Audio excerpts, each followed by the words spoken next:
Vos sabés que recién estaba pensando, güey, ¿cuál es la primera pregunta que le voy a hacer a Fausto? Y se me ocurrió preguntarte de lo que salió de esta media sanción, ¿eh? Todavía tiene que atravesarlo el Senado, pero Claro. supongamos que en el Senado la atraviesa sin problemas y sale igual. De lo que quedó de esta ley base, por lo que viste hasta ahora, ¿qué está bueno que haya quedado y qué es malo que se haya caído? No, a ver, yo creo que la ley base es... No, vamos por esta manera. Obviamente lo que no es lindo es la parte de ganancias, ¿no? Porque esto implica que se vuelve a reincorporar en lo que es el proyecto fiscal, ¿no? Sí. El paquete fiscal. Pero después está digamos, lo que es la reforma laboral, que si bien no es todo lo que hay que hacer, es un paso enorme en materia de mercado laboral para modernizar un poco el mercado laboral, facilitar la contratación y de personas, reducir los riesgos de contratar a una persona, etcétera. Creo que ahí te iría están los dos principales, el mejor y el peor en cuanto a lo que es la ley base. El paquete fiscal obviamente no es lindo, pero es importante porque es lo que consolida el ajuste fiscal que está haciendo el gobierno, ¿no? Hasta ahora el gobierno parte del ajuste fiscal no pagando algunas cosas, postergando algunos gastos, y necesita ordenar los déficits, no establecer cuál va a ser los impuestos que se van a cobrar, cómo va a ser el ajuste de las jubilaciones, cómo va a ser el gasto en general, y eso se logra a través de la ley, en parte a través de la ley base. Ahora, saliendo un poco de los impuestos, ¿qué tal? ¿Cómo te va, Grano? Te saluda. ¿Qué tal? ¿Cómo andás? Bueno, feliz día, che, a vos también, ¿eh? Escúchame, ¿vos creés? Yo creo que hay dos cosas. Salgamos de los impuestos y vayamos a la producción. A mí lo que me interesa es que pongan plata acá, que alguien venga a invertir, ¿me entendés? O sea, de alguna forma es que el país crezca. A mí me interesa que crezca el Producto Bruto Interno, viste, que crezca el 5 o 6%, ahí voy. Entonces, por un lado es el régimen especial ese para las grandes inversiones, que a mí me parece que es positivo, también para los que yo creo que son para la minería, para el cobre, etcétera, pero yo creo que algún otro puede entrar. Y por el otro lado, le dan carta blanca para evitar todos los trámites y regulaciones que tenés en el Estado para vos poder hacer algo. Yo quiero hacer una pyme, quiero tener un pequeño negocio, y hay tantos trámites y regulaciones por las cuales tengo que pasar, que me paso meses, años incluso pagando. ¿Eso también se elimina? Entiendo, a ver, para las grandes, en el proyecto para grandes inversiones entiendo que no. Pero para las pymes sí hay algunas medidas ahí que facilitan mucho la contratación o la creación de pymes, según. Ahora bien, el de grandes inversiones, estoy de acuerdo con vos que es básicamente para el sector minero, para el sector petrolero también, que son dos sectores que vos sabés cómo funciona, hay que poner mucha guita de movida. Exacto, porque tienen que invertir mucho para que es necesario poner más 200, 300, 500 millones de dólares, porque si no... De movida. Sí, son esos negocios que si no pones esa guita no funcionan. Exactamente, son negocios donde se pone mucha plata de movida y después el repago viene a lo largo de los años. Claro. Y lo que suele pasar en estos casos es que los gobiernos dicen, claro, al principio todos contentos cuando ponen la plata, pero cuando la empiezan a sacar, ahí es donde empiezan a aparecer las trabas, no, pero están girando dividendos, no, pero están pagando deuda, no, pero están robándonos el cobre, ¿viste? Entonces, necesitas alguna garantía de que cuando pongas la plata y todos te vengan a aplaudir y te pongan la alfombra roja, después cada vez que la quieras sacar no te ataquen. Por eso te ponen la alfombra roja cuando entras y traes guita y después te la sacan cuando tenés que irte con alguna cosa, ¿viste? Exactamente. Después te ponen un campo minado para salir. Entonces, por eso se necesita ese tipo de leyes para ese tipo de negocios. Sí, claro. ¿Y la otra, Fausto? ¿Y la otra? ¿La otra para la pyme? Y lo que estamos hablando para pymes, yo creo que el principal daño que tenés primero otra vez vuelve el tema de las SAS, que eso es importante. Sí, claro. Facilita mucho la creación de una empresa, sobre todo más que para pymes, para aquellos que están empezando un negocio, ¿no?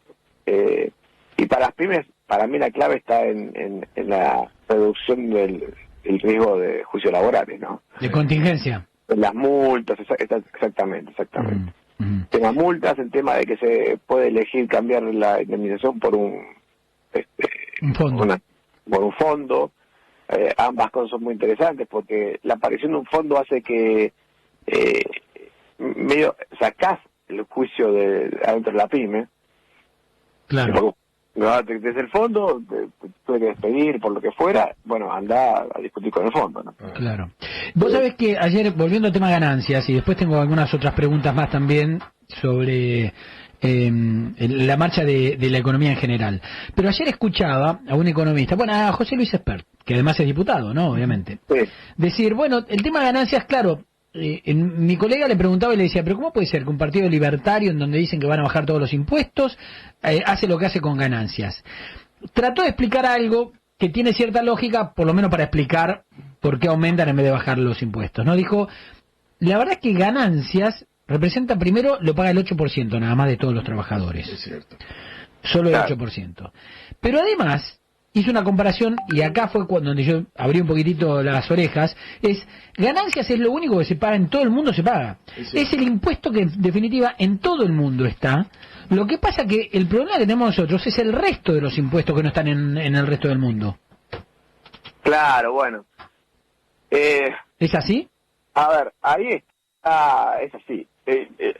Primer punto, yo creo que le deberíamos cambiar el nombre del impuesto a las ganancias para las personas físicas al impuesto a los ingresos. ¿Sí? Quedamos claros de qué se trata ese impuesto.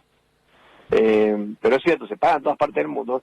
Y la idea de Espert, a quien escuché, que tiene razón, es la siguiente.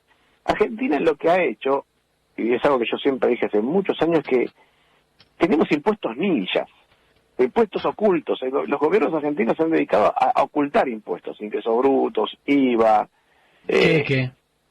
cheque, impuestos que no los ves, no, o sea, haces una operación y bueno, te sacaron medio un pedazo.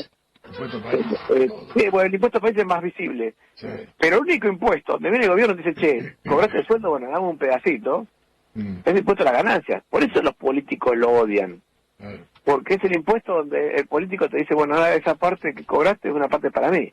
El resto de los impuestos están ocultos, ¿viste? Si bueno, compré un plato de fideos o compré una lata de tomate, bueno, ahí no sabés cuánto pagaste de impuestos. O sea, hasta que no hay un economista hace los cálculos, hace una semana haciendo los cálculos, y dice, no, vos pagaste la mitad del precio del producto fueron impuestos. No te das cuenta, ¿no? Claro. Y entonces, es cierto que Argentina debería un esquema donde los impuestos sean mucho más transparentes y menos impuestos escondidos, menos impuestos ninja, ¿no? ¿Pensaste que el crédito hipotecario podía volver tan rápido? La verdad que no, pero entiendo lo que está pasando. Está empezando a aparecer el crédito hipotecario, ¿no? Todavía es mucho riesgo para los bancos y para las personas, porque no sabes cómo... Para el tomador de crédito. Pero claro, pero ¿quién aparece? Para mí acá hay dos cosas. Una, hay que entender primero el programa del gobierno en materia de bancos. Lo que está pasando ahí es que el Banco Central está licuando y reduciendo la deuda que tiene con el sistema financiero, ¿no? Con los famosos pases pasivos, las viejas LELIX, antes LEVAX, ¿no? Sí. O sea, los nietos de las LEVAX, que son los pases, es una deuda que acumuló el Banco Central con el sistema financiero. Eso está, digámoslo así, en una especie de convocatoria de acreedores, donde el Banco Central le va bajando la tasa de interés y va reduciendo esa deuda. Con lo cual, los bancos no tienen más negocio en prestar al Banco Central. El negocio que tienen los bancos de estar prestándole al Banco Central desaparece, y saben que va a desaparecer del todo, y tienen que salir a buscar clientes. Claro, tenés que hacer de bancos. Tenés que volver a tener un negocio bancario. Claro. Ahora, el problema es que mientras el Banco Central fue tu negocio, bueno, no te preocupabas salir a buscar clientes. Ahora salen todos a buscar los clientes. Claro. Esa gente que está caminando afuera pueden ser negocios nuestros. Y ahora se avivaron que los que estaban caminando y sirven. Sí, pueden ser clientes. Sí. Fíjate que empezó en Expoagro. No sé si alguno fue a Expoagro. Sí, bueno, acá con la radio estuvimos transmitiendo desde Expoagro. Bueno, ofrecían crédito a todo el mundo los bancos. ¿Por qué? Porque eran los clientes interesantes del agro que pueden pedir prestado en dólares, en pesos. Y ahora están buscando al tipo que... Porque fíjate qué interesante es el cliente. ¿Quién es el cliente que puede tomar un crédito hipotecario con estas condiciones?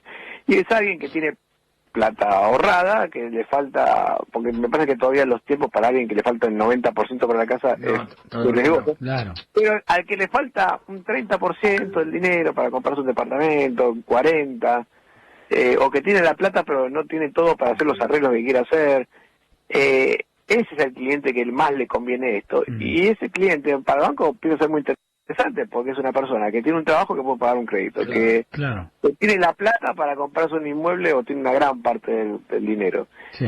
Bueno, dijeron, che, este también puede ser un cliente atractivo. Posible. Y buscar eso. Y además, el que entra primero acá gana, ¿no?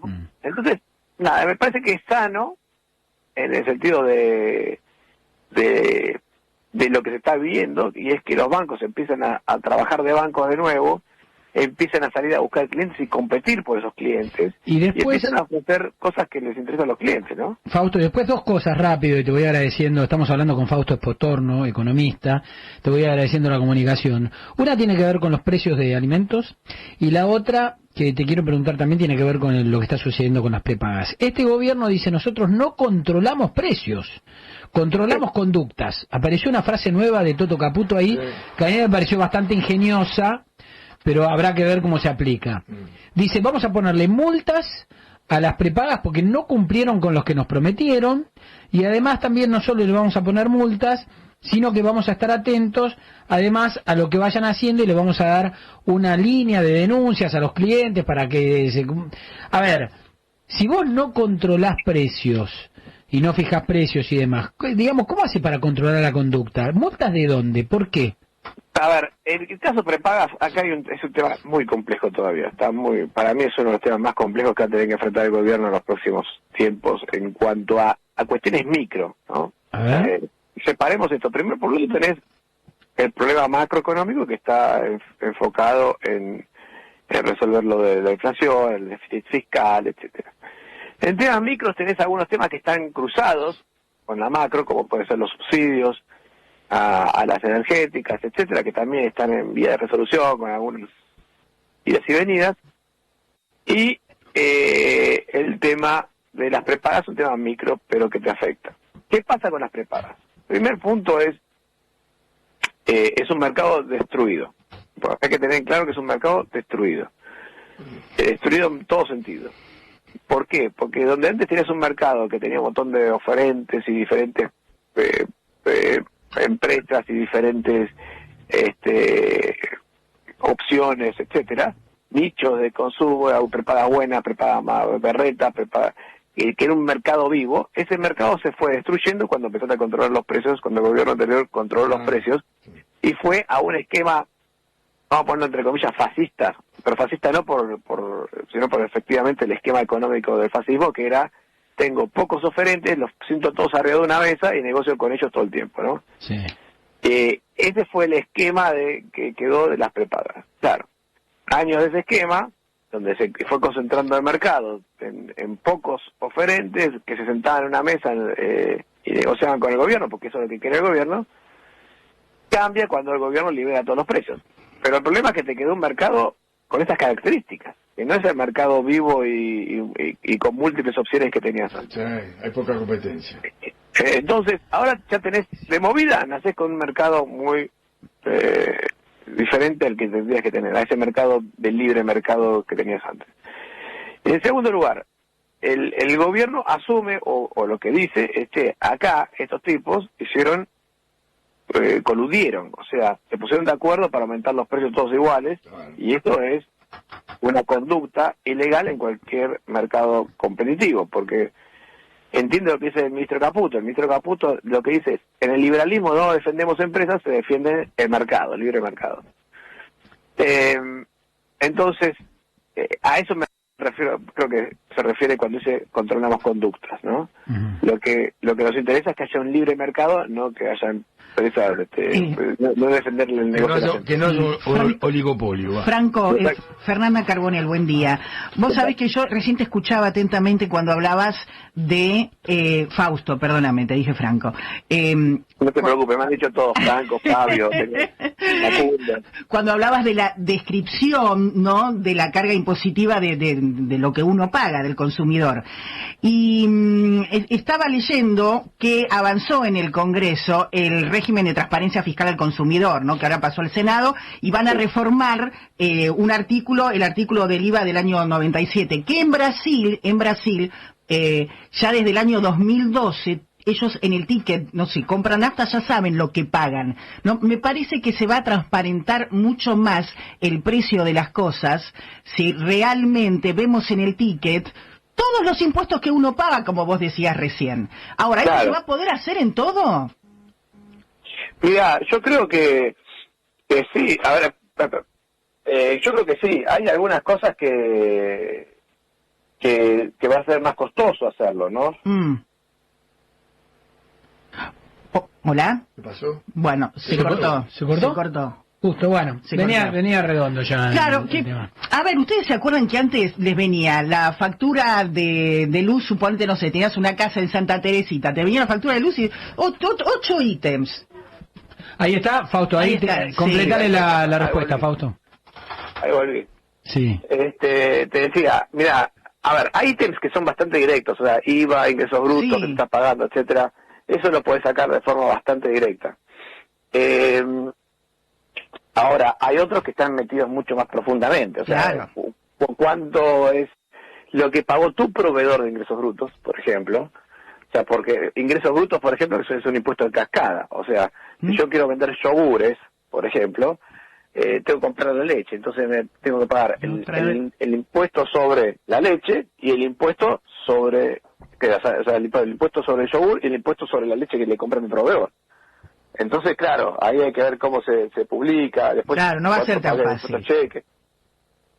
Ya, no va a ser total. Bien. No, está como va y, como que va y viene la conversación. Bueno, estábamos y hablamos recién con Fausto Potorno, a quien... ¿Estás ahí, Fausto? Sí, ¿me escuchan? Sí, estás medio esquivo. Está medio esquivo la línea. Bueno, nada, igual quedó completa ya la charla, te la agradecemos mucho, espero que termines bien el Día del Trabajador, Fausto. Bueno, muy bien. Un abrazo grande. Hasta luego. Fausto es Potorno.